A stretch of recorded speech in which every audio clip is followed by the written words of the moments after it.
نحمده ونصلي على رسوله الكريم أما بعد فأعوذ بالله من الشيطان الرجيم بسم الله الرحمن الرحيم عن عبد الله بن عمرو بن عاص رضي الله عنه عن النبي صلى الله عليه وسلم أنه ذكر أمر الصلاة يوما فقال من حافظ عليها كانت له نورا وبرهانا ونجاة يوم القيامة ومن لم يحافظ عليها لم تكن له نورا ولا برهانا ولا نجاة يوم القيامة وكان يوم القيامة مع قارون وفرعون وهامان وأبي بن خلف رواه أحمد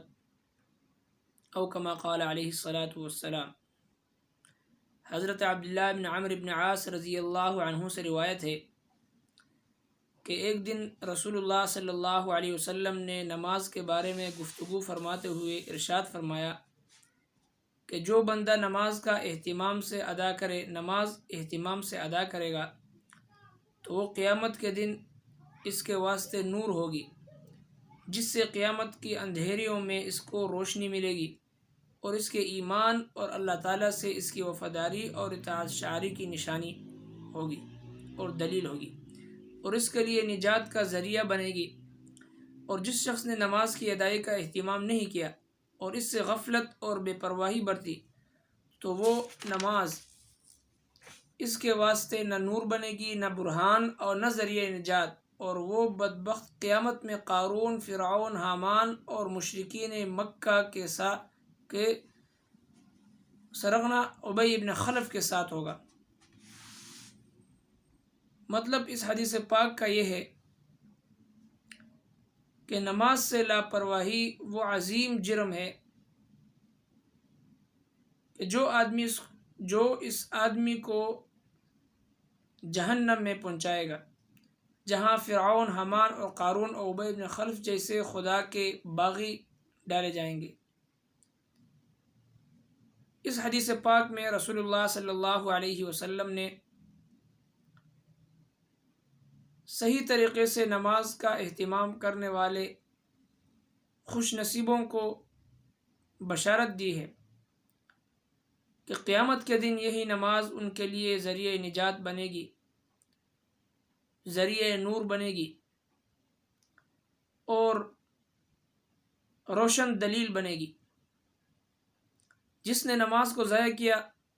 تو دنیا میں جب انسان نماز کو ضائع کرتا ہے تو اس کی مختلف وجوہات ہوتے ہیں، اور بعض اوقات حکومتی ذمہ داریوں کی وجہ سے، بعض اوقات زراعت کی وجہ سے، بعض اوقات تجارت کی وجہ سے،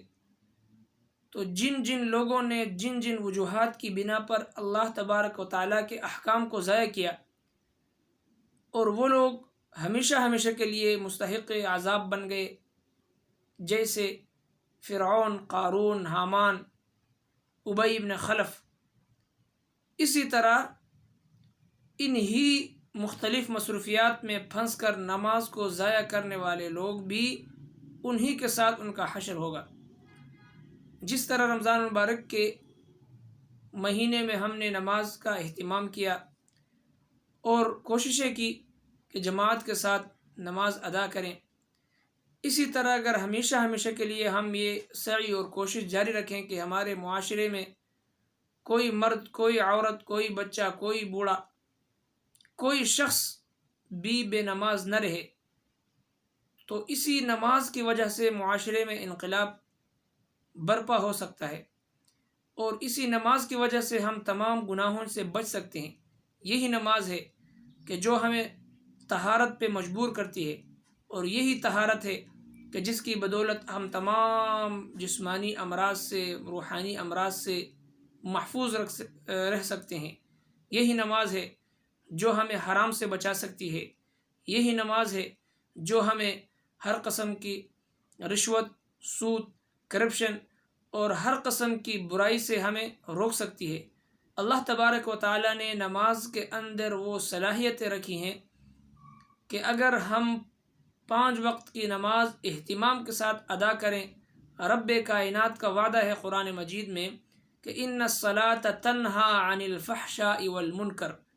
بے شک نماز روکتی ہے ہر بے حیائی سے اور ہر ممنوع چیز سے اور ہر منکر سے روکنے کی صلاحیت اللہ تبارک و تعالیٰ نے نماز میں رکھی ہے۔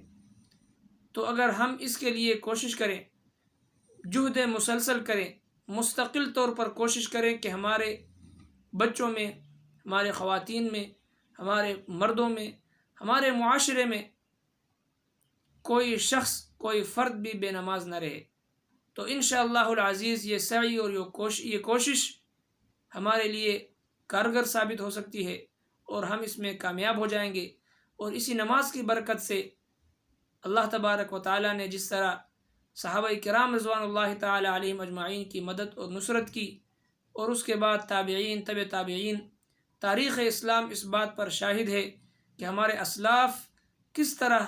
شان کے ساتھ اور کس طرح اہتمام کے ساتھ نماز ادا فرماتے تھے، اور اسی نماز کے ذریعے سے اللہ کی مدد، نصرت شامل حال رہتی ہے۔ اللہ تبارک و تعالیٰ نے ارشاد فرمایا کہ وَاسْتَعِينُوا بِالصَّبْرِ وَالصَّلَاةِ، اللہ کی مدد حاصل کرو نماز کے ذریعے سے، صبر کے ذریعے سے۔ نماز اور صبر یہ دو چیزیں اللہ تبارک و تعالیٰ سے ملا دینے والی چیزیں ہیں۔ اللہ کی مدد اور نصرت حاصل ہوتی ہے تو صبر اور نماز کے ذریعے سے حاصل ہوتی ہے۔ بحیثیت ایک مسلمان اپنی نماز کی فکر کرنا اور ساتھ ساتھ اپنے ماتحت، اپنے بچوں، اپنی خواتین اور معاشرے کے ہر مسلمان کہ جو نماز سے دور ہیں، مسجد سے دور ہیں، ان کو نماز کی طرف لانا، مسجد کی طرف لانا، یہ ہماری مذہبی فریضہ بھی ہے اور ذمہ داری بھی ہے۔ اور اسی نماز کی دعوت دیتے ہوئے ہم جناب نبی کریم صلی اللہ علیہ وسلم اور جتنے انبیاء دنیا میں تشریف لائے اور دنیا سے تشریف لے گئے، ان کا جو مشن تھا وہ امر بالمعروف اور نہی عن المنکر، اسی نماز کی طرف ہم لوگوں کو بلا کر، نیکی کی طرف بلا کر، انبیاء کا جو عظیم مشن ہے اس مشن میں بھی ہم اپنا حصہ ڈال سکتے ہیں۔ اور اسی طرح احادیث کی روشنی میں ہم یہ بات کہہ سکتے ہیں کہ اگر ہماری دعوت سے، ہماری محنت سے، ہماری کوشش سے اگر ایک بھی مسلمان آ کر نماز پڑھے، اللہ تبارک و تعالیٰ اس کو اس کی نماز کا اجر و ثواب عطا فرماتے ہیں، ساتھ ساتھ ہمیں بھی کامل مقبول نماز کا اجر اور ثواب بھی عطا فرماتے ہیں۔ جو اس نے پڑھی ہے اس کی نماز کا اجر و ثواب بھی، اس کو بھی ثواب اور اجر اللہ تبارک و تعالیٰ عطا فرماتے ہیں۔ ساتھ ساتھ دعوت دینے والی شخصیت، دعوت دینے والے داعی کو بھی مستقل طور پر اجر اور ثواب اللہ تبارک و تعالیٰ عطا فرماتے ہیں۔ رب کائنات ہمیں مستقل طور پر صحیح طریقے کے ساتھ نماز، 5 وقت نماز کی اہتمام کی توفیق اللہ تبارک و تعالیٰ عطا فرمائے۔ وما علینا الا البلاغ۔